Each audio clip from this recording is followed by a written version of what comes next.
Assalomu alaykum do'stlar. Biz o'tgan safargi suhbatimizda qanoat mavzusini olib chiqqandik va bir qadar qanoat masalasini ochishga, qanoat haqida suhbatlashishga harakat qilgan edik. Ustozimiz Said Jalolxon bilan birgalikda. Assalomu alaykum ustoz. Alaykum assalom va rahmatulloh.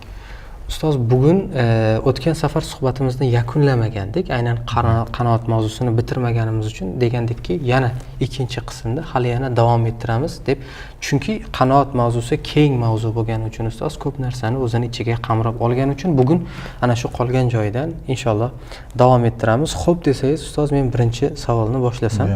Bemalol.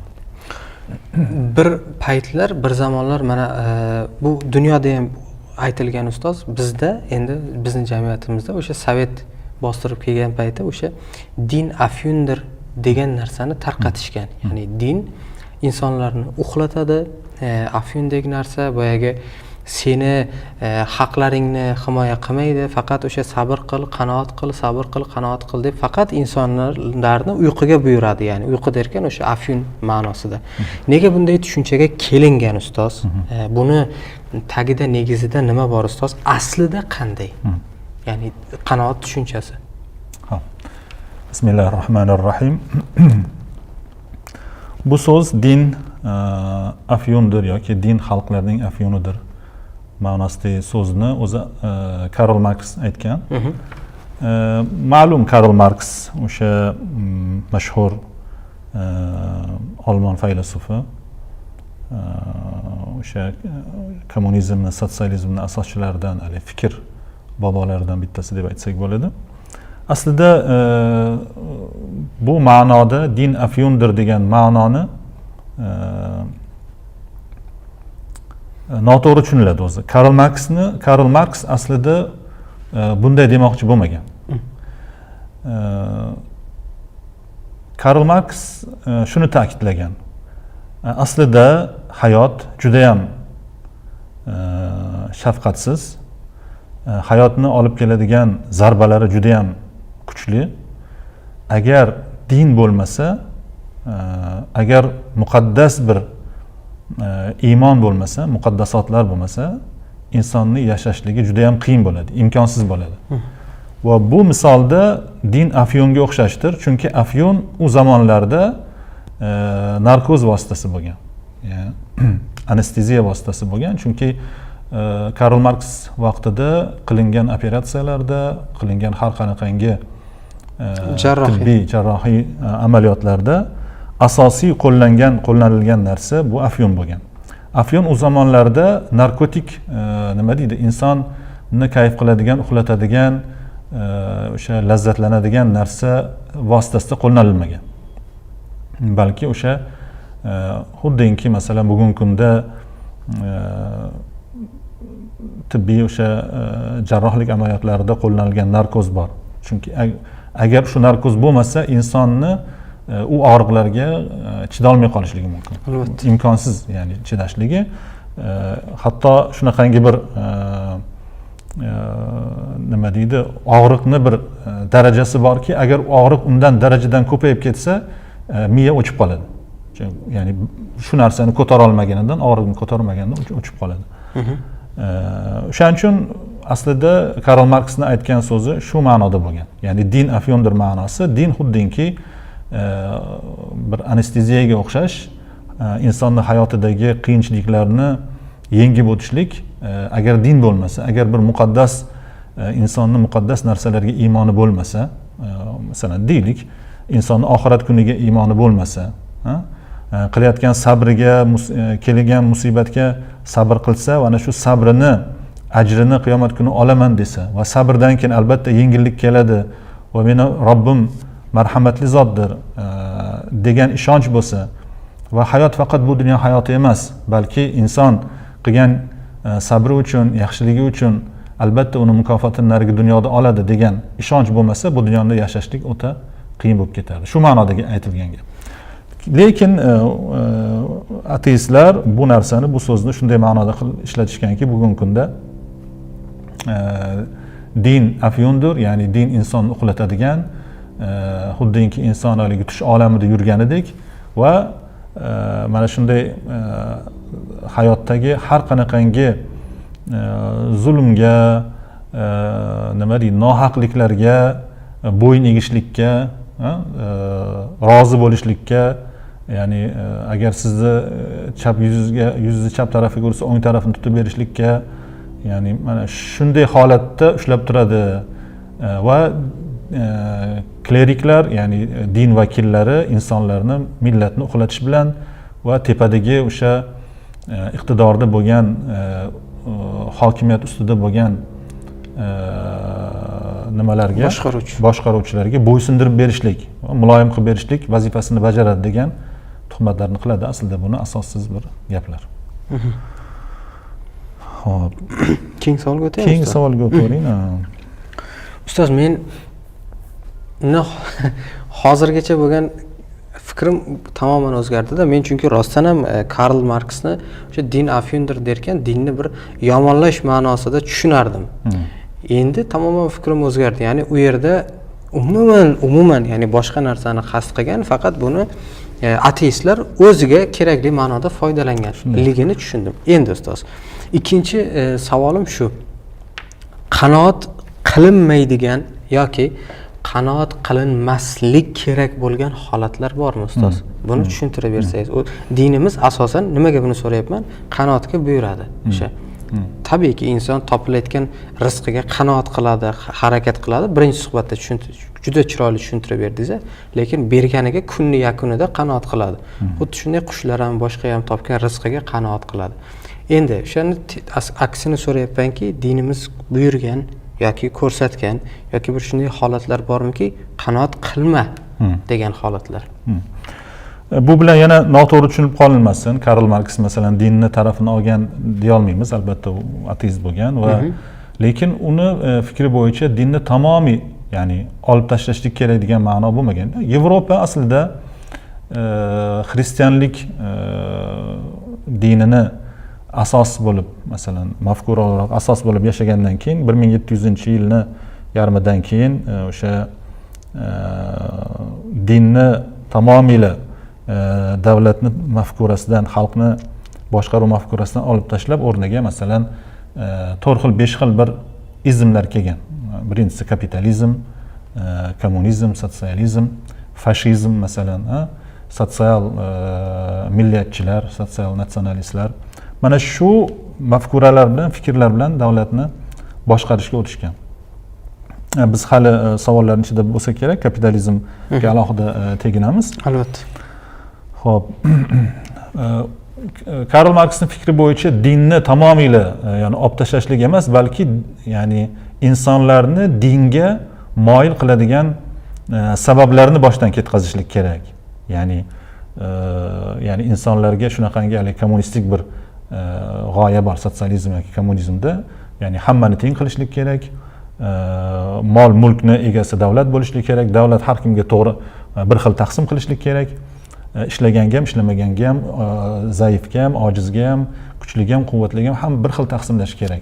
Mana shunda insonlar o'zidan o'zi dindan voz kechadi ma'nosida bo'lgan, lekin Karl Marks mana o'tib ketdi, necha yillar bo'ldi. Undan keyin uni g'oyalari asosida qurilgan xudosizlik, chunki kommunizm bilan sotsializm bilan din kelishmas ekan, ana shu xudosizlik, dahriylik davridan o'tdik va oxiri bildikki, agar hayot bu bilan davom etmas ekan, oxiri bu g'oyalarni o'sha chirigan bo'lmag'ur g'oyalarga ko'rindi. Ya'ni hayotda o'sha SSR misolida bu g'oyalar ko'rindiki, ishga yaramasligi ko'rindi. Alloh taoloni o'sha taqsim qilgan rizqini farqliligi va rizqni taqsim qilishlik, insonlarning orasidagi rizqni taqsim qilishligi insonlarning aqliga, fikriga, harakatiga ham hamisha bog'liq emasligini va Alloh taoloning o'zining hikmati bilan taqsim qilishligi ko'rindi.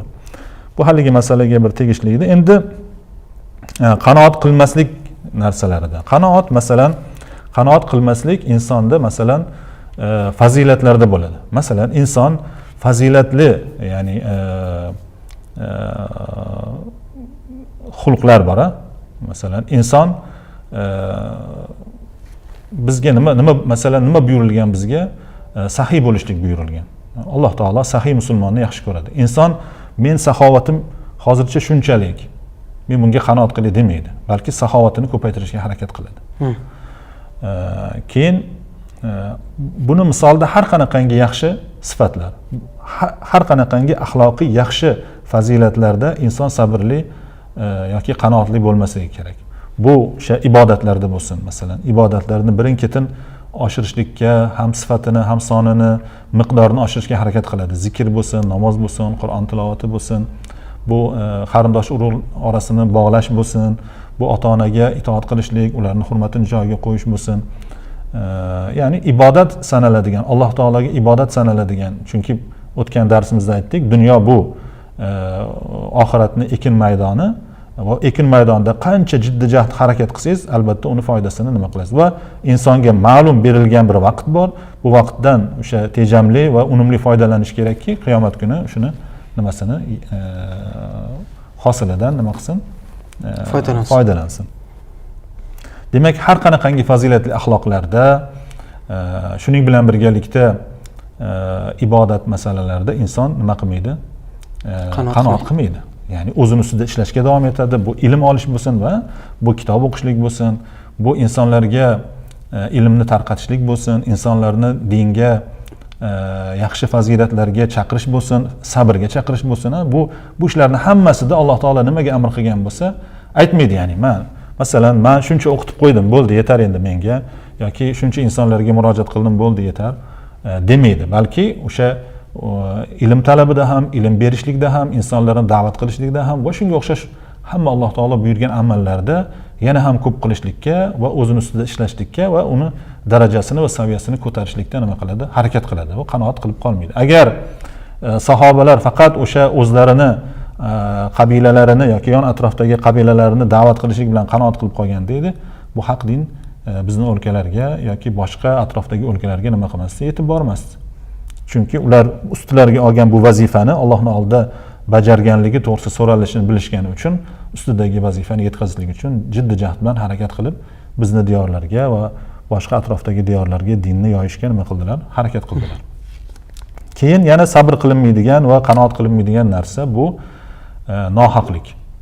Inson nohaqlik atrofida nohaqlik sodir qilinayotgan bo'lsa, sabr qilmaydi. Chunki bir zulmga sabr qilishlik, ko'rib turib bir inson atrofingizda bir zulm holati bo'layotgan paytda indamay turishlik, bu nima bo'ladi? Tilsiz shaytonlikning o'zi bo'ladi. Payg'ambar sollallohu alayhi vasallam aytadilarki, bir Ibn Abbos radhiyallohu anhu rivoyat qilgan hadisda yaqulu Robbul Izza, Alloh taolo shunday deb aytdi: "Va izzati va jalali", men o'zimni izzatimga va buyukligimga, oliyligimga qasam ichib aytaman deydi Alloh taolo. La antaqimanna minaz-zalimi fi ajili amrihi. Zolimdan albatta tez kunda o'chimni olaman deydi Alloh taolo. Zolimdan albatta men tez kunda o'chimni olaman. Aw fi ajilihi, yoki bir muddat qo'yib beraman va albatta lekin undan o'chimni olaman. Va la antaqimanna mimman ra'a mazluman yuzlam fa qadara an yansurahu falam yaf'al lahu. Shuning bilan birgalikda bir mazlumni zulmlanib turganini ko'rib, unga yordam berishlikka va uni qutqarishlikka qodir bo'lib, bu ishni qilmasdan jim turgan insondan ham o'chimni olaman deydi Alloh taolo. Shuning uchun zulmga, nohaqlikka nima qilinmaydi? Jim turib bo'lmaydi. Ya'ni qo'shnimga kelayotgan yoki boshqa bir musulmonga kelayotgan zararga boshqa musulmon bir ko'rib buni to'xtatmasa, albatta u zarar, muammo albatta uni uyiga ham keladi. Masalan, bizni o'lkamizga o'sha Chor Rossiyasi paytida bostirib kirilayotgan vaqtda Qo'qon xonligiga bo'layotgan zarbada, urushda Buxoro xonligi aralashmay turganligi, Buxoro amirligi, undan keyin bitta olishganda endi. Boshdan Qo'qonni, keyin Buxoroni, keyin Xiva xonligini. Xullas, nima deydi, o'rislarda aytishadi, nima Maya xata skrayo deydi. Meni uyim eng chekada, qishloqning eng chekkasida. Ya'ni qishloqning boshini suv bossa, hali menga yetib keladimi, kelmaydimi degan ma'noda harakat qilishlik, zulmga, nohaqlikka indamay turishlik, qanoat qilishlik. Albatta qachon bo'ladi? Qachonki deylik sizni borib aralashishingiz yoki o'sha zulmni to'xtatishingiz kattaroq bir fitnaga, kattaroq bir zulmga yoki haqiqatdan uni o'zgartirishga qodir bo'lmasligiga bo'lsa, shunda endi masalan unda sabr qilinadi. Uni o'sha martabalari bor, shuni nima deydi? Martabalari bor, shunga o'xshagan. Masalan deylik, sizni bittasi kelib bir tarsak soldi. Siz turib qasdingizni olaman, siz uni qo'lida qurol bor. Sizni ya'ni o'ldirishi mumkin yoki kattaroq bir jarohat yetkazishi mumkin. Unda nima qilasiz? Chunki siz zaifsiz, sabr qilishingiz mumkin bu holatlarda. Lekin nima deydi? Rasululloh sollallohu alayhi vasallam aytadilarki, kimda kim bir munkar ishni ko'rsa, nima qilsin? Borib qo'li bilan shuni o'zgartirsin, to'xtatsin. Munkar ish bo'lyapti, qo'lingiz bilan to'xtating uni. Agar qo'lingiz bilan to'xtatishga qodir bo'lmasangiz, tilingiz bilan to'xtating. Ayting, to'xtanglar deb ayting. Quloq soladi, solmaydi, u boshqa narsa. Agar u ham bo'lmasa, qalbingizdan bu narsaga rozi bo'lmang. Va zalika adaful iymon. Va bu iymonning eng kichik darajasi. Va aslida asli teskarisi bo'ladi. Ya'ni inson borib birdaniga qo'l bilan to'xtata olmaydi. Qachonki boshdan qalbidan norozilik bo'ladi, bu narsaga rozi bo'lmaydi. Keyin tili bilan gapiradi, "Hey, to'xta" deydi. Agar shunda ham quloq solmasa, keyin borib qo'l bilan to'xtatishlikka nima qiladi? Majbur bo'ladi. Ya'ni munkarni inkor qilishlik, munkarni to'xtatishlikning ham o'zini uslublari bor, yo'llari bor. Ya'ni buni albatta ilm bilan o'sha uslubiga monand qilishlik lozim bo'ladi. Endi Alloh taolodan kelgan har qanaqangi musibatlarga, masalan, ommaga kelgan musibat bo'lishi mumkin yoki shaxsning o'ziga yoki oilasiga kelgan musibat bo'lsin, albatta biz nimaga? Sabrga va qanoatga buyurilganmiz. Ya'ni sabrga buyurilganmiz. Sabrning martabalari qanday bo'ladi? Masalan, eng birinchi martaba musibat kelgan vaqtdagi eng birinchi martaba va bu Allohning oldida, ya'ni qabul qilinmaydigan va buning uchun jazolanadigan martaba bu dodvoy solishlik. Ya'ni bir musibat kelgan vaqtda dodvoy, "Ey, men nima aybim bor edi? Qaysi gunohim uchun?" deb dodvoy solishlik. Bu imtihondan yiqilganini ko'rsatadi. Ikkinchi martaba bor. Inson sabr qiladi, dodvoy solmaydi, lekin ichidan norozi bo'ladi. Ya'ni ichidan norozi. Nimaga, nima uchun bu narsa menga keldi? Nima uchun bu keldi? Ya'ni Alloh taolaning taqdiriga, Alloh taolaning irodasiga qarshi chiqishlik. Bir tarafi bor, masalan, inson qaysi gunohlarni o'ylab, demak, dunyoda qaysidir gunohlarim uchun bu menga keldi. Bu Allohning jazosi ham bo'lishi mumkin va bu ayni paytda Allohning imtihoni ham bo'lishi mumkin. Va bu bilan Alloh taolo ya'ni men gunohlarimni kechiradi, chunki Payg'ambar sollallohu alayhi vasallam aytadilarki, inson musulmon kishi yo'lda ketayotganda bir musulmonning oyog'iga kirgan bir tikan ham uni gunohlarini kechirishiga sabab bo'ladi. Alloh taolo Arhamur Rohimin, eng rahimli, eng shafqatli bo'lgan zot bandasiga. Uchinchi martaba kelgan musibatga sabr qiladi va nima qiladi? Qalbidan rozi bo'ladi. Ya'ni bu oliy bir martabalardan bittasi. Ya'ni ichi-yu tashi rozi. Ha. To'rtinchi martaba Allohga hamd sano aytadi. Nafaqat rozi emas, faqat rozi bo'lib qolmaydi, balki buning ustidan yana Allohga hamd sano aytadiki, Allohim, sen menga buni sinov qilib berding, senga hamd sanolar bo'lsin. Men albatta buni ajrini olaman.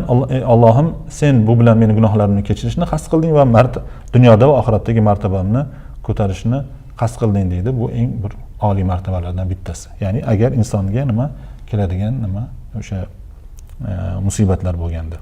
Tushunarli ustoz. Ya'ni hozir men tushungan narsalarim o'sha eng qisqa shaklda aytadigan bo'lsam, inson Alloh taolo yaxshilikka buyurgan hech narsada qanoat qilmaydi. Namoz o'qish bo'lsin, insonlarga amr ma'ruf qilish bo'lsin, yomonlikdan qaytarish, nahiy munkar qilish bo'lsin yoki nohaqlik bo'lsin, umuman xayrli amallar yoki boshqa bir insonlarni yomon amallardan qaytarishda qanoat qilinmaydi. Ya'ni bunga va sabrni hozir siz bilan eng pastki darajasidan eng yuqori darajasigacha ko'rib chiqdik. Men uchun foydali bo'ldi. Endi keyingi savolga o'taman ustoz. Qabul qilish degan narsa bor. Qabul qilishda, ya'ni bilim insonlari shunday deyishyapti-da. Insonda rozi bo'lish bor. Ya'ni rozi bo'ldimki, qabul qildim. Ya'ni men bu qalamni olganimga tamom roziman, qabul qildim. Endi qanoatda deyishyapti, bir chidash bor. Ya'ni qabul qilish bilan chidash ayni bitta narsa emas. Qabul qilishda rozi bo'lasiz, chunki tamoman chidashda rozi bo'lmaysiz. Chunki bir majburlash bor, ya'ni bir chidash bor. Buni tushuntirib bersangiz ustoz, qabul qilish boshqa narsa ekan, chidash derkan, qanoat qilish boshqa narsa ekan. Bu bog'liqmi bir-biriga? qanoat masalasini tagida haqiqatdan-da bir chidash, bir majburiyat, bir shu narsa yotadimi ustoz? Bu narsani ochib bersangiz. O'zi biz nari ko'rsatuvni birinchi qismida aytgan edik, bu qanoat o'zi qalb martabasi. Ya'ni qanoat qilishlik Alloh taolo bergan, taqsim qilib bergan rizqqa, taqsim qilib bergan har narsaga rozi bo'lishlik. Ya'ni natija o'laroq. Biz aytgan edik, ya'ni musulmon odam bir narsani niyat qiladi, Allohdan so'raydi, duo qilib, tavakkul qilib Allohga boshlaydi va oxirida natijaga rozi bo'ladi. Ya'ni rozi bo'lishlik demak qanoat bo'ladi. Qanoatning ichida rozi bo'lishlik turadi. Ya'ni boya aytganimizdek, hali sabrni martabalarining ichida qanoat rozi bo'lgan bir qanoat bo'ladi. Ba'zilarida masalan natijaga juda ham rozi bo'lmaydi. Ya'ni yana bir harakat qilishlikka undov bor, ya'ni harakat qiladi. Ya'ni bu narsani yaxshi tushunishlik kerak. Masalan, inson tijoratida yo kasbi korida yo qilayotgan har qanaqangi harakatida, dunyo ishlaridan muboh bo'lgan dunyoning ishlarini har qanaqasida kasbida natija bilan qanoatlanmasdan davom etishlik ya'ni muboh narsa. Masalan, deylik, bir urinib ko'rdi, bo'lmadi, chiqmadi, holva qilyotdi, bir qildi, bo'lmadi. Keyin o'yladi, ustida fikrladi, bo'ldi, shu holva bo'ladi endi, insonlar xohlasa yesin, men shunga qanoat qilaman demaydi albatta. Uni ustidan chiroyliroq holva qilishga harakat qiladi, rangliroq qilishga harakat qiladi. Rang ichidagi ranglarni har xil qilib, ta'mlarini har xil qilib shakl beradi masalan unga, yoki ustidagi o'sha qadog'ini masalan chiroyliroq qilishga harakat qiladi. Yo masalan mebel qilayotgan bir usta oldingisidan ko'ra keyingisini yaxshilik qilishga harakat qiladi. Tijoratchi masalan bir safarida yaxshi foyda keltira olmasa, keyingisida undan yaxshiroq qilishlikka va o'sha boshqa yo'ldan borishlikka, boshqa bir davlatga borishlikka, boshqa bir molni olib kelishga harakat qiladi. Bu boya aytganimizdek, albatta hayot harakatning ustiga qurilgan va albatta inson tajribasidan foydalangan holatda sekin-sekin, asta-asta o'sib boraveradi, harakat qilib boraveradi. Bunda hech qanaqangi shariatga monelik yo'q. Ya'ni monelik qachon bo'ladi? Qachonki ahli ilm inson ilm berishdan yoki talabi ilm qilishlikdan yoki ilm yo'lida bir harakat qilishlikdan, kitob yozishlikdan yoki bir olgan ilmini insonlarga yetkazishlikda bir mol dunyo evaziga to'xtab qolishlik qoralanadi. Masalan, deylik, bir odamga bir vazifa berildi, yo bo'lmasa bir nima deydi, bir mansab berildi, shu mansab bilan to'xtadi. Yo'qsa u qancha unga nima qilingan, harakat qilingan, unga ilm berilgan, qancha insonlar buning uchun nima qilgan, harakat qilishgan, to'xtadi. Yoki bo'lmasa tijoratchi misolni oladigan bo'lsak, bir tijoratchi nima qildi? Bordi, bir joydan mol olib keldi, sota olmadi, lekin uni qo'shnisi yoki bir do'sti, boshqa bir tanish tijoratchisini ishi zo'r bo'lib ketdi. Va bunga nima qildi? O'zini Alloh taolo berganiga qanoat qilmadi-da, rozi bo'lmadi, unga nima qildi? Hasad qildi. Va imkon qadar undan o'tkazishlikka harakat qiladi, lekin qasdi uni hasad qilishlik, unga bolta urishlik yoki bo'lmasa ba'zi bir agar uni sirlarini bilsa fosh qilishlik yo bo'lmasa boshqa bir idoralarga uni ustidan shikoyat qilishlik, tuhmat qilishlikka bordi. Mana bu narsa nima qilinadi? Qoralanadi. Yo'qsa inson tijorat qilsin, undan keyin yana qilsin, ya'ni o'zini ustidan rivojlantirsin. Bu narsada muammo yo'q. Muammo qachonki, masalan, nima uchun shariatimizda qanoatsizlik qoralangan? Chunki qanoatsiz inson, ya'ni bir natijadan qanoat qilib, alhamdulillah Alloh taolo shuni berdi, Allohga shukr, mana harakatimizga shunday. Lekin men buni ustidan yana bir tuzukroqni qilishga harakat qilaman deyishlik. Ya bo'lmadi endi buni yig'ishtir deb tashlab ketishlik emas. Bu narsani qanoatni yaxshi tushunishimiz kerak. Nima uchun qanoatsizlik qoralangan? Chunki qanoatsizlikdan keyin chiqadigan ba'zi bir jamiyatni param-parcha qiladigan, parchalab tashlaydigan gunohlar bor. Eng birinchisi hasad. Hasad bor. Chunki hasad nima? Qachonki inson qanoatlanmasa, u boshqalarning qo'lidagi molga qiziqishni boshlaydi. Uni yo aldab olish kerak, uni yo o'g'irlab olishlik kerak, yo zo'ravonlik qilib tortib olishlik kerak, yo birovlarga shikoyat qilib tuhmat bilan olishlik kerak. Mana bu narsalarga sababchi bo'lib qoladi qanoatsizlik. Qanoatsiz inson kibr paydo bo'ladi. Hasadning tagida kibr yotadi. U mendan aqlliroqmiki deydi. Aslida buni tijoratini yurishligi bilan sizni tijoratingizni qaysi holatga kelishligini u sizdagi harakatdan bo'lishi ham mumkin. U aqldan. Lekin eng oxir oqibatda bu Alloh taolo taqsim qilgan qismat bu. Ya'ni alhamdulillah. Va siz bilmaysiz, ya'ni u Alloh taolo unga masalan mol bergandir, dunyo bergandir, boshqa bir ofiyat bergandir, boshqa narsalar, farzand bergandir. Ya'ni ko'p narsa bilan sizdan balki ustun bo'lgandir. Bu Alloh taoloning qismati va siz bilmaysizki uning evaziga u nimalardan voz kechgan. Ya'ni kechalari uxlamagandir, ochlik chekkandir, mashaqqat chekkandir, zulm ko'rgandir, og'irliklar ko'rgandirki, orqasidan kelgan. Ya'ni siz bir insonning qo'lidagi ne'matga qiziqmang. Qiziqsangiz uni bilingki, uni nimani evaziga kelgandan balki gunohlarni evaziga kelgandir, uni bilmaysiz. Alloh taolo qiyomat kuni uni nima qilishi mumkin? Buning uchun jazolashi mumkin. Va bilmaysiz, uni ertagagi oqibati qanday bo'lishini ham siz nima qilmaysiz, bilmaysiz. Shuning uchun juda ham muhim, ya'ni qanoat qilishlikka Alloh taolo bergan. Lekin shu bilan birgalikda bu insonni o'z ustida ishlashidan, rivojlanishidan hech qachon to'smaydi. Shariatimiz, dinimiz hech qachon rivojlanishdan qaytarmagan insonlarni. Xo'p, keyingi savolga o'taman ustoz. Bu qanoat mavzusini ozgina qidirganimda bilim insonlari shunday dediki, ustoz, qanoatsizlikka asosiy sababchi bo'layotgan narsa, biroz oldin ham gaplashdik, o'sha kapitalizm tizimi bugungi, ya'ni bizning atrofimizni o'rab olgan barcha har qanday tizim bu kapitalizm tizimi bo'lib ketdi. Ya'ni buni oling, bo'lib berib to'lashingiz mumkin, yangi marka mashinalar, yangi taomlar, yangi liboslar, umuman biz aslida zamonaviy deymiz-ku, lekin o'sha bizni o'zini girdobiga tortib ketayotgan narsalar. Har yili yangi markasi chiqdi, endi bunaqa fasoni chiqdi, endi bunaqa shakli, bunaqa ko'rinishi degan narsalar, ya'ni tortib ketyapti, deyapti bilim insonlari. Buni natijasida inson deylik bugun ikkinchi rusumdagi telefonni olgan bo'lsa, ertaga uchinchi rusumi chiqayotgan bo'lsa, inson qanoatsiz bo'lib qolyapti. Ya'ni bu qo'lidagi turgan narsaga ham qanoat qilmayapti, deyapti bilim insonlari. Endi men so'ramoqchi bo'lgan narsam shu, ustoz. Bu kundan kunga jadallashib borayotgan, kundan kunga boyaga rivojlanib, yonib borayotgan kapitalizm tizimi bu bir girdob insonlarni o'zini girdobiga tortib ketayotgan bo'lsa deb qarasak, bizni dinimiz, islomda qanday yo'l bor, qanday yechim borki bu insonlarni qanoatga qaytaradigan, ya'ni bu kapitalizmni bu qadar jadallashib ketgan tizimidan, sistemasidan insonlarni haligi girdobdan olib chiqadigan ustoz. Mana shu yechimni so'ramoqchi edim. Haqiqatda to'g'ri aytasiz. Bugungi kundagi bu kapitalizm aslida insonlarga, shaxslarga nima desa, klient muomalasi bilan muomala qiladi. Shunday. Ya'ni siz kapitalist uchun, bu tizim uchun, kapitalizm uchun siz bir iste'molchisiz. Va ayni paytda siz bir mijozsiz. Va oqibat qanaqa bo'lsa bo'lsin, sizni keyinchalik oqibatingiz qanaqa bo'lishidan qat'iy nazar, u sizga bugungi kundagi molni sotib sizdan foyda ko'rish kerak.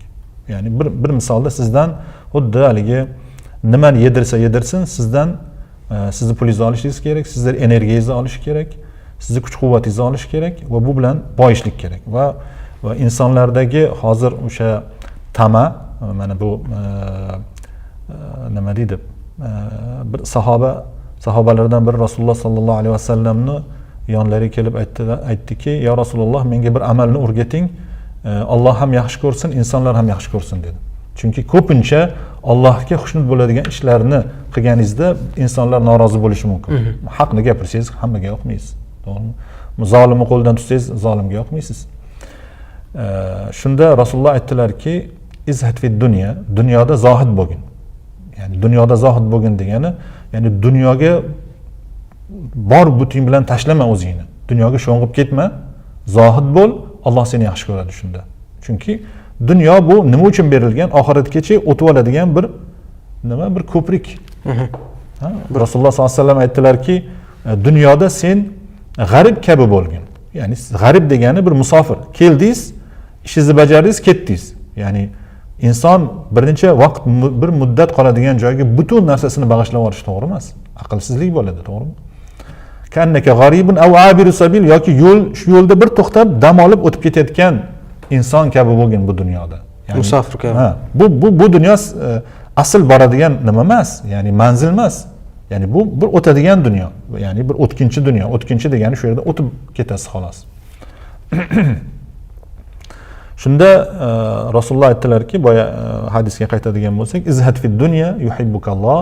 Dunyoda zohid bo'lgin, dunyoga sho'ng'ib ketma, dunyodan sal ehtiyot bo'lib uzoqroq tur, Alloh taolo seni yaxshi ko'radi. Chunki agar dunyoga sho'ng'iydigan bo'lsang, tamoman Allohni rozi qiladigan amallardan quruq qolasan. Chunki dunyo hulvatun hadira, dunyo shunaqangi yashil va shirindir va o'ziga tortadigandir. Juda ham nafslarga yoqadigan narsalar bilan o'ralgan bu dunyo. Izhad fima fi aydin nas, insonlarning qo'lidagi narsalarga, mol, mulkka qiziqmagin, ana shunda insonlar seni yaxshi ko'radi dedi. Alloh taolo bandasidan so'ragan bandani yaxshi ko'radi. Alloh taologa qanchalik yalinib yolvorsangiz, Alloh taologa o'zingizni muhtojligingizni bildirsangiz, chunki biz ibodat nima? Inson o'zini Alloh taologa muhtojligini bildirishlik. Va zotan muhtojmiz biz. Alloh taologa muhtojligingizni bildirishingiz, Allohning oldida bo'yin egib turishingiz va butun keladigan yaxshilikni, yomonlikni Allohdan deb bilishingiz va siz meni hech qanday quvvatim yo'q. La havla va la quvvata illa billah. Mendan boshqa hech qanaqangi dunyoda bir havl, bir quvvat, kuch yo'qdirki, bo'lsa u Alloh borligi uchun bordir. Alloh bilan Alloh istasa bordir ma'nosida. Bizning e'tiqodimiz shu. İnsonlarning qo'lidagi narsaga qiziqmaginki, insonlar seni yaxshi ko'radi. Alloh taolo so'ragan bandasini yaxshi ko'radi, so'ramagan bandasini, o'zini Allohdan behojat qilganini Alloh taolo yoqtirmaydi. Ammo insonlar so'raganingizni nima qiladi? So'ragan insonlarni yomon ko'radi. İnsanlardan so'rasangiz, bir marta beradi, ikki marta beradi, uchinchi marta, qanaqa qolding, bezbetsan deydi, so'raverasanmi deydi. Hech qachon insonlar hadeb so'ragan, ya'ni o'zingiz bolangiz 3-4 marta ortiqcha so'rab qo'ysa ham yomon ko'rasiz. Malol keladi. Garchi mulk sizniki emas o'zi aslida. Alloh taolo sizga omonat uchun berib qo'yilgan narsa, lekin baribir nima qilasiz? Yomon ko'rasiz. O'shaning uchun insonlarning qo'lidagi narsaga qiziqmagin dedilar. Shunda Alloh insonlar ham yaxshi ko'radi. Lekin bugungi kundagi kapitalizm tizimi bu har bitta insonga mijoz va iste'molchi sifatida qarashlik. Ya'ni masalan bugungi kundagi tibbiyot bor. Farmatsevtika sizni ya'ni dori sotish bilan ovora. Buning uchun juda katta pullarni reklama qilishlik bilan ovora. Tamoman 5 yil oldingi gapirgan farmatsevtlarni gaplari bugun tamoman teskarisi. Masalan, shuni yemanglar, bu zarar deganlar bugungi kunda shuni yeyinglar, bu foyda deyapti. O'sha paytda foyda deganlar bugun zarar deyapti. Agar shu dorini ichsangiz yaxshi bo'lib ketasiz. Ya'ni vaholanki 100 yil oldin na bu vitaminlar, na bu bioaktiv dorilar, na bir boshqa narsalar qilinmagan, ya'ni ichilmagan va insoniyat yashagan, ya'ni bir muammo bo'lmagan. Lekin bugungi kunda farmatsevtika sizga mijoz nazarida qaraydi, tibbiyot bugun sizga mijoz nazarida qaraydi. Siz bugungi kunda siz davolanuvchi kasal emassiz, balki siz mijozsiz, ya'ni. Agar pulingiz bo'lmasa nima? Sizga dori ham yo'q. Agar pulingiz bo'lmasa sizga yotadigan palata ham yo'q, sizga bir nima ham yo'q, ya'ni o'limga mahkumsiz, kasallikka mahkumsiz.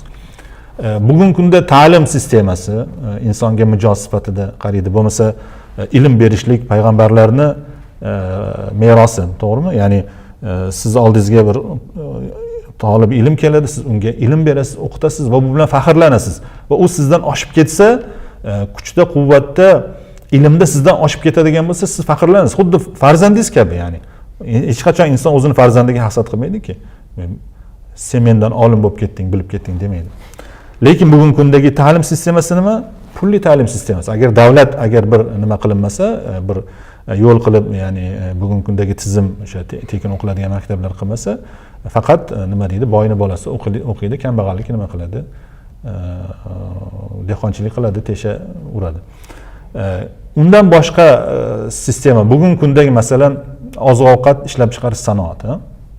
İnsanlar eskidan faqat o'zlariga dunyoda kerak narsasini yetishtirishgan. Kerak narsasini g'amlab qo'yishgan, to'g'rimi? Ya'ni g'amlab qo'yishlik faqat o'ziga kerakli narsani g'amlashgan. Bugungi kunda masalan biz o'sha O'rta Osiyoda paxta ekamiz deb, ekin ekamiz deb daryolarni quritdik. Ehtiyojimiz bo'lmagan katta maydonlarda ekin-tekin qilib, daryolardan suvni nasoslar bilan tortib, katta ko'llarni, butun ekosistemasini nima qildik? Rasvo qildik. Insonlar, o'lkalar bir-biridan suvni qizg'anib, to'g'onlar qo'yib, suv omborlari qilib, suvlarni osmonga uchirib yuboryapti, lekin pastdagi boshqa keyingi xalqlarga to'sib qo'yishyapti. Bular nima? Bularning hammasini tagida qanoatsizlik yotadi. Bularning ichida Allohning razzoqligiga ishonchsizlik, shubha yotadi buning ichida, to'g'rimi? Ya'ni mana bu narsa bugungi kunda musulmon kishi qanday bo'lishlik kerak? Ya'ni mana bu kapitalizmni bizga majbur qilib reklama qildirayotgan kiyim-kechak bo'lsa, masalan, har yili moda. Bu moda degan narsani o'zi bizga qachon kirib keldi? Musulmonlarning olamida moda, bu yil faloncha narsa kiyim moda bo'libdi, eskisini tashlanglar. Ya bu eski-ku. Ya'ni shu keladiki, 10 yildan keyin eski moda yana qaytib keladi. Bu dizayn sohasida bo'lsa, dizaynni masalan har xil turli yo'nalishlari bor. Bir qaraysiz minimalizm moda, bir qaraysiz boshqa bir yo'nalish moda, bir qaraysiz boshqa bir yo'nalish. Ya'ni siz bugungi kunda uyingizdagi kiyimni, uyingizdagi o'sha mebelga o'xshash mebelni, yo bo'lmasa idish-tovoqlarni yoki bo'lmasa televizor ham boshqa har yil yangisi chiqadi va sizga hatto aytishadiki, eskisini olib keling, biz sotib olib sizga yangisini beramiz. Pulingiz yo'qmi sotib olishlikka? Bo'lmasa protsentga beramiz yoki taqsidga bo'lib beramiz. Foizga. Ya'ni biz bu narsani Rasululloh sallallohu alayhi vasallamning hayotiga nazar solish bilan bir aqlimizni to'plasak bo'ladi. Xo'p. Rasululloh sallallohu alayhi vasallam insoniyatning sayyidi. Ya'ni mutlaqo butun payg'ambarlarni ham, butun insoniyatni ham sayyidi, hojasi va Allohga eng suyukli bo'lgan banda. Bunda bir shubha bormi? Yo'q. Musulmon odam uchun Rasululloh sallallohu alayhi vasallam nima? Allohning eng sevikli bandasi. Alloh taolo boshqa bandalariga bermagan buyuk bir ne'matlarni Rasululloh sallallohu alayhi vasallamga bergan. Masalan, Meroj voqeasi bor, Isro bor, Meroj bor. 7-osmonga ketib, undan keyin Jabroil alayhissalom ham kira olmagan, ko'tarila olmagan, menga bu yoqqa ruxsat yo'q deganda Rasululloh o'zlari ketib Alloh bilan Alloh taolo buyuk bir ikrom ko'rsatgan, Rasululloh sallallohu alayhi vasallam buyuk bir hurmat ko'rsatgan, buyuk sharaf bergan payg'ambar sollallohu alayhi vasallamga. Va shuni keyin qaraymizki, Rasululloh sollallohu alayhi vasallamning yerdagi hayoti qanday bo'lgan. Olimlar aytishadiki, mana tasavvur qiling, ya'ni sizga payg'ambarlik berildi. Va sizni Alloh taolo Isro bilan mukarram qildi. Payg'ambarlarning boshiga imom bo'lib namoz o'qidingiz. Keyin sizni 1-osmon, 2-osmon, 3-osmon, to 7-osmon, 7-dan keyin undan tepasiga chiqarilgandan keyin Alloh taolo sizga jannatni, jahannamlarni ko'rsatdi. Alloh siz bilan bevosita gaplashdi. Undan keyin siz pastga tushdingiz. Bu buyuk bir ne'mat. Va ana shu osmonlarga chiqqan payg'ambar, ya'ni darigi dunyodan qaytib kelgan payg'ambar yana uyida qaysi holatda yashadi? Rasulullohning hujralarini bugungi kunda o'sha Madinadagi o'sha muzeydagi maketlarga qaraydigan bo'lsangiz, oddiy loydan devorlar bilan usti oddiy shabba bilan yopilgan va mana aytadiki, Rasululloh sallallohu alayhi vasallam shunchalik oddiy hayot kechirardilarki, hech qachon bir nimani ustiga o'tirmaganlar. Podsholar o'tiradigan taxtning ustiga o'tirmaganlar. Rasululloh sallallohu alayhi vasallam masjidga kelganida insonlar qaysi Muhammad deyishadi. Hatto uni Rasulullohning kiyimlaridan va ko'rinishidan boshqalardan ajramaganligi tufayli. Abu Bakr radhiyallohu anhu bilan ikkalalari hijrat qilib borganda insonlar Abu Bakrni payg'ambar deb o'ylashdi. Chunki ko'rishmagan, tanishmagandi. Na kiyimi ajratib turardi u payg'ambarni, na markabi, na nimasi, ko'rinishi. İnsanlar bilan barobar o'tirardilar, birga o'tirib ovqat yerdilar. Janglarga chiqqanda ular bilan birga qo'shilib jang qilardilar masalanda. Bir kun Rasululloh sallallohu alayhi vasallam Jabroil alayhissalom bilan birga o'tirgan vaqtda osmondan bir qattiq bir ovoz eshitildi. Va keyin osmondan bir farishta tushib kela boshladi. Va Rasululloh sallallohu alayhi vasallamning oldiga keldi va Jabroil alayhissalom indamay turibdilar. Alloh taolo bir Jabroil alayhissalomdan boshqa bir malakni, farishtani tanlab Rasululloh sollallohu alayhi vasallamga xabar jo'natdi. U keldi, dediki: "Ey Muhammad, Robbing meni senga jo'natdi. Senga ikkita ixtiyor berdi, ikkita tanlov haqqi berildi. Podshoh payg'ambar bo'lasanmi yoki oddiy qul payg'ambar bo'lasanmi?" dedi. Shunda Jibril alayhissalom Robbingizga tavozu qiling dedi. Maslahat olaroq payg'ambar sollallohu alayhi vasallamga Rasululloh aytdilarki, "Yo'q, men oddiy qul payg'ambar bo'lishni tanlayman dedilar. Shunda ya'ni agar Rasululloh sollallohu alayhi vasallamga mol, mulk kerak bo'lganda edi, podshohlik payg'ambarligini nima qilsalar, tanlasalar, yana ham yengil bo'lmasmidi? Insonlarni bo'ysundirish, insonlarga mol, mulk tarqatib o'z tarafiga og'dirishlik yengil bo'lmasmidi? Oysha onamiz aytadilarki, necha kunlar o'tib ketardi biz uyimizda qozon qaynamas edi, olov yoqilmas edi. Nima yerdinglar? Ikkita qora narsani, suv bilan xurmo yerdik faqat dedilar. Rasululloh sollallohu alayhi vasallam boshqa sahobalar qornlariga bittadan tosh bog'lab yurgan bo'lsalar, ochlikdan Rasululloh uchta bog'laganliklar. Rasululloh sollallohu alayhi vasallam masalan kiyimlarida o'sha arshi a'loga ko'tarilib qaytgan payg'ambar, Me'rojga ko'tarilib qaytgan payg'ambar yana qaytib turib o'zini oyoq kiyimlarini o'zlari yamardilar, o'zlari ta'mir qilardilar masalan. Aytishadiki, Ibn Mas'ud aytadilarki, Rasululloh sollallohu alayhi vasallam oddiy bir hasirdan bo'lgan o'sha xurmoni qobig'idan yumshatilgan bir nima bo'lardi, ichi to'ldirilgan bir yotoq bo'lardi. Shu yotoqda yotardilar, turganlarida izlar qolardi dedilar. O'sha hasirni tellaridan nima deydi, o'sha novdalardan iz qolardi. Shunda aytdilarki, "Ya Rasululloh, keling sizga bir sal yumshoqroq nima qilib bering." Ya'ni Rasulullohga nima qilishyapti? Achinishyapti. "Ya Rasululloh, keling sizga bir yumshoqroq bir yotoq qilib beraylik sizga." Deganda Rasululloh aytdilarki, "Mali valid dunya." Ya'ni meni bu dunyo bilan nima ishim bor dedilar. Ya'ni menga nima kerakki bu dunyodagi narsalar? Chunki u payg'ambar ya'ni dunyoni mohiyatini va dunyoni so'ngini va dunyoni asl basharasini, haqiqatini va buni o'tkinchiligini va jannatni va jahannamni ko'rib kelgan zot. Ya'ni tasavvur qiling, kelgandan keyin bu dunyodagi narsaning qiymati qanchalik bo'ladi? "Ma ana fid dunya illa karakibin istawalla tahta shajaratin summa raha va tarakaha." Meni misolim dedilar, bu dunyoga xuddinki bir yo'lovchi juda toliqib bir daraxtning tagida soyada ozgina muddat dam olib chiqib ketgan insonga o'xshaydi dedilar. Boshqa bir rivoyatda keladiki, Abu Umama radhiyallohu anhu rivoyat qilgan hadisda Rasululloh aytadilarki, "Arada alayya Robbi liyaj'ala li Batha Makka zahaban." Batha bir vodiy, Makkaning atrofidagi bir vodiy. Batha vodiysini, Bathani to'la oltin qilib beraman deb Alloh taolo menga taklif qildi dedi. Qultu la ya Robbi, yo'q Allohim, menga bu kerak emas dedim. Ya'ni hech kim bizga shu vaqtgacha eng ko'p taklif qilgan bo'lsa qancha pul taklif qilgan? Ya'ni Rasululloh sollallohu alayhi vasallamning iymonini va bu dunyodagi molga, mulkka, o'tkinchi narsalarga bo'lgan berayotgan qadrini tasavvur qiling. Ya'ni Batho to'la oltin beraman dedilar, dedi Alloh taolo. Aytdiki, ey Robbim, yo'q.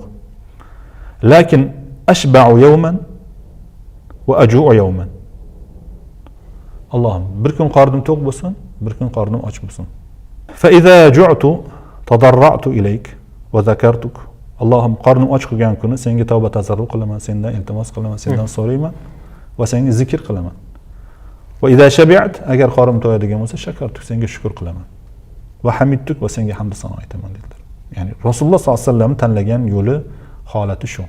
Rasululloh sollallohu alayhi vasallam uydagi anjomlarini ko'radigan bo'lsangiz, bir ortiqcha narsani ko'rmaysiz. Lekin bugungi kunda musulmon bo'lib turib, ya'ni Alloh taolo qiyomat kunida berilgan har bir rizqni bir tiyingacha Alloh taolo beradi. Qayerdan kasb qilding va uni qayerga ishlatding deb Alloh taolo so'raydi. O'shaning uchun necha yillar boylar necha yillardan keyin kiradi. Chunki mol mulk ko'p, javob berish ham shunga yarasha vaqt oladi, to'g'rimi? Agar uni Rasululloh aytgandek, men Allohning yo'lida shunday qilib sochib yubormagan bo'lsa, qiyomat kuni hisob kitobga chekiladi buni oqibatida. Shuning uchun bir musulmon o'laroq uyimizdagi bo'lgan ortiqcha narsalarga inson nima qilsa, hojatsiz narsalarga, masalan, eskidan insonlar suvni o'zlari tashib ichardi, bugungi kunda quvurlar bilan keladi uyga. İnsanlar eskidan hojatlarga, uzoqlarga borishardi, bugungi kunda uylarida suvlar bilan yuviladi, kanalizatsiya bilan ketadi. Bugungi kunda insonlar kirlarini qo'llarini yuvardi, bugungi kunda kamdan kam inson kir bilan yuvadi. Bugungi kunda idish-tovoqlarni ham idish-tovoq mashinasi yuvadi. Bugungi kundagi uylarni sipirishardi, bugungi kunda plisoslar bor, bugungi kunda robot plisoslar chiqdi. Lekin shu bilan birgalikda inson to'plash bilan ovora. To'plash bilan ovora, ya'ni hojatsiz to'plash bilan ovora. Rasululloh sollallohu alayhi vasallam aytdilarki, insonni bitta to'shagi, ya'ni uy bor, bitta to'shagi o'zi uchun, bitta to'shak ahli uchun, masalan, ahli bola chaqalariga to'shak va bitta to'shak mehmon uchun alohida turadi, mehmon kelib qolsa solinadigan, va to'rtinchisi bo'lsa shayton uchun dedilar. Ya'ni to'rtinchi to'shak shayton uchun. Behojat insonlar. Bugungi kunda mana hamma o'zini bir o'ylasin, fikr qilsin, uyidagi ortiqcha bo'lgan narsalar ertaga kerak bo'lib qoladi. Ertaga kerak bo'lib qoladi degan narsa bilan insonlar bir narsani boshqa odamlarga hojati bor insonlarga berib yuborishdan, ya'ni modasi o'tib ketgan yo bo'lmasam umuman zamonasi o'tib ketgan kiyimlarni yotishligi. Ular kiyilmaydi, lekin tashlanmaydi. Masalan, eskidan biz o'sha akalarimizdan qolgan yoki amakilarimizdan, tog'alarimizdan yoki amakilarini, amakivachchilarini, tog'avachchilarini, qarindoshlarini, qo'ni-qo'shnidan qolgan kiyimlarini so'rab olib kiyardik yoki bo'lmasa akalarning kiyimini kiyib katta bo'lgan. Bugungi kunda unday emas. Bugungi kunda qancha resurslar nima bo'lyapti? Isrof bo'lib ketyapti, to'g'rimi? Bugungi kunda insonlarni tamasi shunchalik darajadaki, masalan, to'xtamasdan katta daralarga ekilyapti. Bugungi kunda bu yer ostidan qazib olayotgan turli moddalar, bugungi kunda mashinalarni masalan bir necha yil mingandan keyin tashlanib, uni keyin yana metallom qilib, boshqa qilib, to'g'rimi? Bugungi harakatlar bor, boshqatdan qayta ishlashga bo'lgan targ'ibotlar bor, lekin musulmon inson dunyodagi eng o'ziga hojati bo'lgan narsani va zohid bo'lgan holatda o'tishlikka harakat qilishlik kerak. Bu degani insonni katta tijoratchi, millioner, milliarder bo'lishidan qaytarmaydi. Lekin millioner, milliarder bo'lishi mumkin, katta tijoratlari bo'lishi mumkin, fabrikalar, zavodlari bo'lishi mumkin, lekin shu bilan birgalikda uni 10 ta uyi bo'lish shart emas. Uni 20 ta qasri bo'lishi shart emas. Uni 30 ta, 40 ta, 50 ta qimmatbaho mashinalari bo'lishi shart emas. Rasululloh sollallohu alayhi vasallam aytdilarki, qo'shnisi och uxlab, o'zi to'q uxlagan inson bizdan menga iymon keltirmabdi dedilar. Bugungi kunda ummatni bizni musulmon geografiyasidagi ummatni och qolayotgan, mayli ummatni birinchi o'rinda, keyin biz faqat musulmonlarga yordam berishga buyurilmaganmiz. Biz umuman Rasululloh sollallohu alayhi vasallam aytdilarki, har bir jigari ho'l bo'lgan mahluqotda sadaqa bordir. Hayvonlar bo'lsin, bu ya'ni g'ayri dinlar bo'lsin, boshqa biz marhamat bilan yondashlikka, ularga och qoladigan bo'lsa, musibat keladigan bo'lsa yordam berish. Ya'ni qancha insonlar bugun tashqarida tunashga majbur. Qancha insonlar bugun bir o'zini uyi bo'lmasdan dunyodan o'tib ketishga mahkum. Bugungi kunda qancha insonlar turli og'ir ishlarda ishlashlikka, arzimagan chaqa ishlarga ishlashlikka majbur. Qaysi bir toifalar, boshqa bir toifalar milliardlagan pullarini qimmatbaho auksionlardan eski o'sha nodir narsalarni olish bilan, yo otlar bilan yoki yorishlar qilishlikka yoki insonlarning ustidan har xil tajribalar o'tkazishlikka bu pullarni sarflayapti. Bu Alloh taolo buni so'ramaydimi? Bu nima uchun kapitalizm eng ko'p musulmonlarga qarshi kurashadi? Chunki islomiy dunyoga bo'lgan nazar, boqish hech qachon ularga nima qilmaydi? To'g'ri kelmaydi.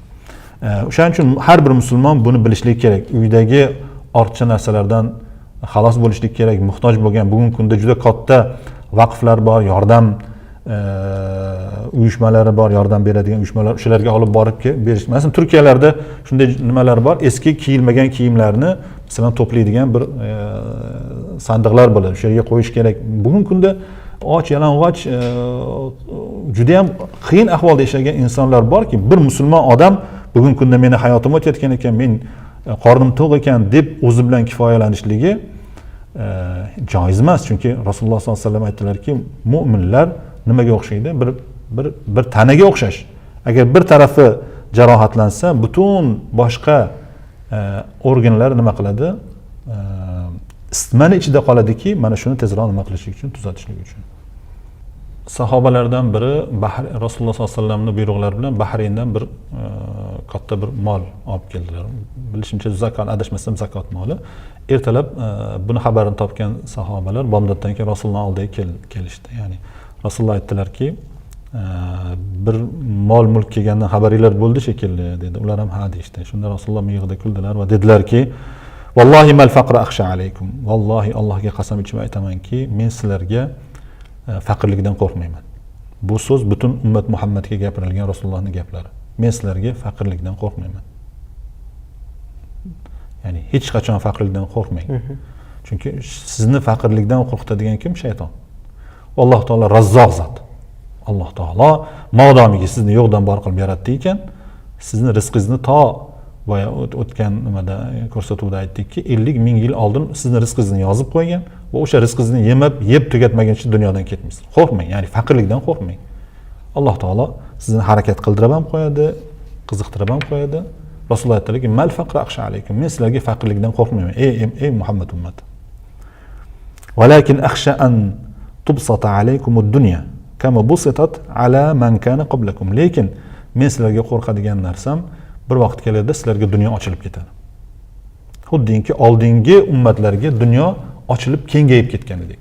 Ya'ni men shundan qo'rqaman. Ya'ni nima deyaptilar? Faqir bo'lib qolishinglardan yoki faqir holatinglarda zoyi bo'lishidan qo'rqmayman, lekin boylik kelib, boylikni ko'tara olmay qolishinglardan qo'rqaman. Va sizlar ham ana shu oldingi qavmlar shekilli bir-biringlar bilan musobaqalashuvga kirishasizlar. Ular singari. Dunyoda, ular singari. Sizni uyingiz chiroyli, meniki siznikidan chiroyli. Sizni kiyimingiz chiroyli, men siznikidan yaxshirog'ini kiyaman. Sizni mashinangiz chiroyli, men siznikidan yaxshirog'ini olishim kerak. Sizni uyingiz baland, siznikidan balandroq qilishim kerak. Va bu faxr, ya'ni bugungi kunda o'zimiz o'lkamizda ham, bu yerlarda endi sal kamroq ko'rasiz. Bir-biri bilan insonlarning musobaqalashuvi, uylarini, ya'ni tuppa-tuzuk turgan uyni tamoman buzib tashlab, yana yangidan bir qancha xarajat qilib, bu senga Alloh taolo o'yin qilasan deb berilgan dunyo emas. Buni haqlari bor. Alloh taolo seni falonchining rizqini sen orqali berib qo'yganki, sen o'shanga yordam qil, uni ko'nglini qozon, Alloh taolodan ajr qozon, qiyomat kuni buyuk darajalarga erish deb Alloh taolo senga bergan. Va tuhlikukum kama ahlakathum, va Alloh taolo sizlarni ularni halok qilgandek halok qiladi. Tarix mobaynida ko'ramizki, Rasululloh sollallohu alayhi vasallam zamonasidagi sahobalarning holati, undan keyin Rum imperiyasining olinishi, undan keyin Fors imperiyasining olinishi, katta mulklarni Madinaga, islom o'lkasiga kirishligini, Andalusni ko'ramiz masalan. Boylik, katta mulklar kelgandan keyin insonlardagi iymonni zaiflashishi, insonlarni insonlarni boshqa qavmlarni da'vat qilishlik, ularni bir chaqirishlik, ularni o'sha o'lkalarni fath qilishlik harakatlarini hammasi ana shu boylik kelgandan keyin to'xtab qolishini ko'rsatadi. Va insonlar ichki dushmanliklarga, bir-biriga hasad qilishlikka, bir-biriga qanoatsizlik bilan bir-biriga zulm qilishlikka nima qiladi? Olib boradi. Borib musulmonlar tarixini ko'radigan bo'lsangiz, ya'ni fath qilingan o'lkalarning xorijdagi asosiy ichki urushlarni sababidan shunchalik nima bo'linganki, tashqi kelgan Chingizxon bo'lsin, yo bo'lmasa boshqa musulmonlarni ustiga, musulmon o'lkalariga bostirib kelgan boshqa davlatlar, bu o'sha mustamlakachilarning harakatlarida ko'rasizki, asosiy narsa insonlarning o'zi bilan o'zi bo'lib, dunyoga berilib, faqat o'sha dunyoni o'zi bilan ovora bo'lib qolgandan bu musibatlarni kelishi. Rasululloh sollallohu alayhi vasallam aytdilarki, ad-dunya mal'una. Dunyo mal'undir. Mal'un degani Allohning rahmatidan tashqarida degani. Dunyo mal'undir. Mal'unun ma fiha, va dunyodagi butun narsa mal'undir. Illa zikralloh. Allohning zikridan boshqa. Ya'ni biror bir narsa Allohga bog'lansa hayot topadi. Mol, mulk Allohga bog'lanish qanday bo'ladi? Zakot bilan, sadaqa bilan, insonlarga infoq qilishlik bilan, to'g'ri taqsimlashlik bilan, to'g'rimi? Ilm ham shunday, go'zallik ham shunday, xatti-harakat ham shunday, kuch-quvvat ham shunday. Bularning hammasi Allohga bog'lansa hayot topadi. Allohdan uzilgan narsa illa zikralloh. Allohning zikridan uzilgan narsa hammasi mal'undir. وما والاه أو عالما أو متعلما yoki ana shu ilmni yaxshi ko'rishlik, ilmni talab qilishlik, olim bo'lishlik yoki ilmni yo'lda talab qilishlik. Ya'ni bularning hammasidan bularning boshqasi nima? Yana bilishligimiz muhim bo'lgan narsalardan bittasi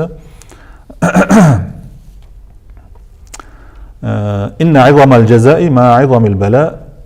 Mukofot dunyodagi olinadigan ajr mukofotlar musibatlarni kattaligiga qarab bo'ladi. Qanchalik katta musibat kelsa, shunchalik musibatga turib bersangiz, shunchalik ajr mukofoti katta bo'ladi. Innalloh azza va jalla iza ahabba qawman ibtalahum. Agar Alloh taolo bir qavmni yaxshi ko'rsa, ularni sinaydi. Yani ularga bir musibatlar beradi, boshqa bo'ladi, ibtilo qiladi, ularni sinaydi. Faman radiya falahu ar-rida. Kimda kim Allohning bergan sinovlariga, og'irliklariga, shu ya'ni yengillik bilan sinov, og'irlik bilan sinov, har qanaqangi sinovga rozi bo'ladigan bo'lsa, Allohning roziligi bordir unga. Kimda kim Allohga achchiq qilib g'azab qiladigan bo'lsa, unga Allohning achchig'i va g'azabi bo'ladi dedilar. Xo'p, keyin yana bir muhim nuqta biz Rasululloh sallallohu alayhi vasallamni bizga, ya'ni Rasululloh haqida bizga kim yetkazib keldi? Ya'ni Rasulullohni biz kimlardan tanidik? Sahobalardan tanidik. Sahobalarni kimdan tanidik? Tobiinlardan tanidik. Tobiinlarni kimdan tanidik? Taba tobiinlardan. Ulardan keyingilardan bizga nima? Rasulullohning xabarlari keldi. Rasululloh sallallohu alayhi vasallam nima dedilar? Alaykum bi sunnati. Meni yo'lim, meni sunnatim. Sunnat deganda faqat haligi misvok ishlatishlik yoki soqol qo'yishlikka o'xshagan ma'no tushunmaslik kerak. Sunnat bu yo'l ma'nosida, shariat ma'nosida. Alaykum bi sunnati. Meni sunnatimdan, men qanday yo'l yurgan bo'lsam, shu yo'ldan taqib qilinglar, shu yo'ldan yuringlar va mendan keyin keladigan xalifa roshidinlarning yo'lidan yuringlar. Hafs degan bir sahoba bir kun Hazrat Umar radhiyallohu anhuning yoniga kirdilar. Hozir aniq esimda yo'q, sahobalardan yoki tobiinlardanligi aniq esimda yo'q, lekin Hazrat Umarning yoniga keldilar. Hazrat Umarning yoniga kelganlarida gaplashib o'tirishganda taom keldi. Hazrat Umarning oldiga taom keltirildi. Taomlarni qaradilar. Taomlar nima? Qotgan non bilan yog', ya'ni moy, zaytun moyi bo'lsa kerak, ya'ni moyga botirib, shu tuz bilan nima qilib yeyiladigan. Shunda Hazrat Umar, "Ke ey Hafs, o'tir men bilan birga ovqat ye" dedilar. Shunda oldingi insonlarda nima bo'lmagan? Xushomadgo'ylik degan narsa yoki bir haligi mulozamat, chiroyli mulozamatdan chiqib ketish bo'lmagan. To'g'risini gapiravergan. Aytdiki, Amirul Mu'minin, "Yo'q, men uyga bir ovqat ayttirib qo'yganman. Shu ovqatni borib yeyman."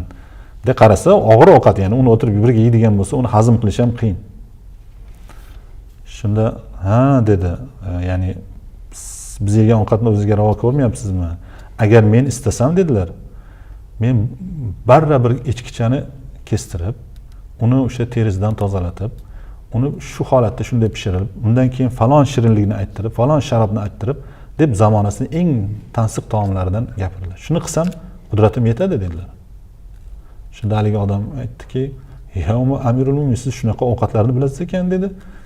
Ya'ni mendan ko'ra unaqa lazzatli ovqatlarni ko'proq bilar ekansiz dedi. Shunda aytdilarki, "Albatta" dedi. "Men bugungi dunyo ya'ni boy insonlarni, shirin ovqatlarni yeydigan insonlardan ko'ra yaxshiroq bilaman taomlarni. Lekin men qo'rqadigan narsa, Alloh taolo ba'zi bir qavmlarga Alloh taolo nima dedi? Azhabtum tayyibatikum fi hayatikum ad-dunya wastamta'tum biha" deb aytildi.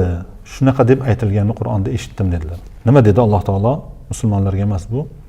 O'sha dunyoda Allohning oldida oxirat kuni kelgan bir qavmlar aytdilarki, "Ya Alloh, biz sening uchun uni qildik, buni qildik, falon ishlarni qildik" deganda ularga aytiladiki, "Azhabtum tayyibatikum fi hayatikum ad-dunya." Sizlar o'zingizlarni o'sha mukofotinglarni dunyoni o'zida olib bo'lgansizlar.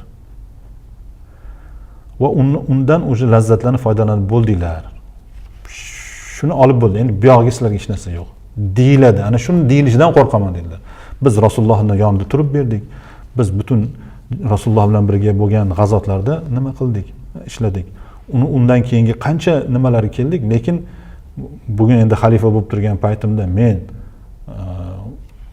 Rum olingan, Falastin, Qudus olingan, Fors olingan, juda katta, ya'ni boltalar bilan bo'lib beriladigan darajada oltinlar Madinaga oqib kelgan holatda Hazrat Umarni yeyishlikka toqati yo'qmidi? Ya'ni imkoni yo'qmidi? Istarsa bo'lardi. Lekin u kishi Allohning oldida dunyoda qilgan ishlari uchun savoblarni jannatda olishni ravo ko'rdilar. Bu dunyoni o'zida emas. Shuning uchun mana bugungi kunda talib ilmlar bor. Ertaga bir joyda u kishi bir peshvo bo'lib qoladi, ha? Imom bo'lishi mumkin, muftiy bo'lishi mumkin. İnsanlar Allohning dinini hurmat qilganlardan bu insonlarga, ahli ilmlarga, qorilarga hurmat qilishib, dasturxonlarini to'rini, eng chiroyli taomlar yozilgan dasturxonlarni ustiga olib kelishi mumkin. Eng yaxshi boshlarda qoraka ustoz qilib olib yurishlari mumkin. Ya'ni bu insonlar uni o'ylashlik kerak. Ya'ni bu dunyoda qilgan ozgina xizmatimiz uchun biz shu dunyoning o'zida hamma nima deydi, iltifotlarni ko'rib tugatib qo'ymayapmizmikan? Bu savollarni berishlik kerak. O'shaning uchun eski ahli ilmlarni, olimlarning hayotini ko'rib o'rgansak, sahobalarning hayotlarini o'rgansak, hammasini bilamizki, dunyoga bir masofali turishgan. Ya'ni musulmon kishi dunyodan masofali turadi, lekin u dunyoni boshqa bir kofirning qo'liga tashlab qo'yadigan darajada ham ko'rmaydi. Bu katta proyektlarni, katta bir masshtablarni, dunyoda bo'ladigan katta proyektlarning sohibi bo'ladi, lekin shu bilan birgalikda o'z nafsiga, o'z badaniga dunyodan oladigan narsaga nima qiladi? Masofali bo'ladi. Butun nima deydi? Tarixda siz nazar soladigan bo'lsangiz, qanchalik dunyodan va nafsni istaklaridan o'zini uzoq tutgan odam va o'shanga nafs istaklariga, dunyoning lazzatlariga masofali turgan odamlar katta yutuqlarga erishgan. Bu ilm sohasida bo'lsin, bu o'sha sarkardalik sohasida bo'lsin, ya'ni har qanaqangi sohada inson o'ziga kamroq uxlab, kamroq yeb, tadbirli kiyinib yashashiga bir nima deydi, bir tartib bergan insonlar albatta dunyoda hokim insonlar hisoblangan. Lekin lazzatiga, dunyo shahvatiga, lazzatiga, shirin ovqatiga berilgan. Masalan, bugungi kundagi juda ham afsuslanarli narsa, insonlarni, musulmon insonlarni o'tirib to'rttasi o'tirib bir jam qilinadigan bo'lsa, eng katta narsa nima bo'ladi? Bir taomning ustida birlashishlik, lazzatli bir taomni falon joyga borish kerak, piston joyga borish kerak, shu yerda shu ovqat pishiriladi, bu yerda bu ovqat. Ya'ni insonlarning gapiradigan gapi nimadan bo'ldi? Ertaga axlatga aylanadigan, bir yilsa axlatga aylanadigan taom. Ikkinchisi ayollar to'g'risidagi gaplar bilan. Ya'ni insonni o'sha davralarda o'tirib gapirilayotgan gaplar insonning asl saviyasini va g'amini, dunyodagi g'amini belgilaydigan narsa. O'shaning uchun bu narsalarni inson o'ylab fikrlash kerak. Albatta bu aslida gapirilgan gaplar o'zimizga tegishli. Hech kimni bir ayblab nima qilmoqchi emasmiz, lekin ozroq shu to'g'risida bir tafakkur qilsak va Alloh taolo bergan rizqqa qanoat qilishni o'rgansak, chunki Alloh taolodan qanoatni ham so'rashlik kerak. Alloh taolodan qanoatni so'rash kerak. Alloh taolo va ma sabruka illa billah, sizni qiladigan sabringiz, qanoatingiz ham Allohning yordami bilan bo'ladi dedi. Inson faqat o'zi qanoat qilishlikka ham qodir emas. Alloh taolo agar insonga qanoat qilishlikni bermasa, sabrni bermasa, agar Alloh taolo uni o'z nafsini istaklari orqasidan yugurtirib qo'ysa, inson hech narsa qila olmaydi. Shuning uchun Alloh taolodan so'rashlik kerak. Rasulullohdan, sahobalardan, tobiinlardan, xalifalardan, ummatimizning yulduzlari bo'lgan ahli ilmlardan, ularning hayotidan o'rganishlik bilan, o'qishlik bilan bu dunyodagi narsalarni hammasi o'tkinchi ekanligini, dunyodagi mol mulk bu dunyoda qolishligini va dunyoda hech bir zamon mukammal narsa yo'qligini, albatta bu noqis dunyo ekanligini, Alloh taolo bir insonlarga bir narsa bersa, albatta boshqa bir narsadan mahrum qilishligini bilgan inson dunyoni haqiqatini tushunsa, dunyoda yashashligi oson bo'ladi va dunyo va oxiratda unga foydali bo'lgan narsalarga yo'nalishiga nima bo'ladi? Yordamchi bo'ladi degan umiddamiz. Ustoz, katta rahmat. Bugun juda keng, o'zi juda og'ir, juda yukli mavzu haqida gaplashdik. Qanoat mavzusi haqida. Bu ikkinchi qism bo'ldi zotan. Bundan oldin ham birinchi qismda gaplashgan edik do'stlar. U yerda agar ko'rishni istaganlar, ya'ni bundan oldingi qismga o'tib ko'rishingiz mumkin bo'ladi. Ustozjon, katta rahmat. Alloh rozi bo'lsin. Jumlamizdan. Alloh taolo foydali qilsin avvalo o'zimizga, Amin. keyin bu suhbatni tomosha qilgan do'stlarimizga Alloh taolo foydali qilsin. Qiyomatda Alloh taolo ajrini ko'paytirib bersin ustoz. Amin. Katta rahmat ustoz. Do'stlar, keyingi suhbatlarda keyingi mavzular aynan qaysi mavzu ustida suhbatlashishimizni taklif o'laroq izohlar qismida yozsangiz, inshaalloh sizni ham taklifingizni inobatga olib, u suhbatlarda, u siz aytgan mavzularda yana suhbat qilamiz. Katta rahmat ustoz. Assalomu alaykum va rahmatullohi va barakatuh. Rahmat, salomat bo'ling.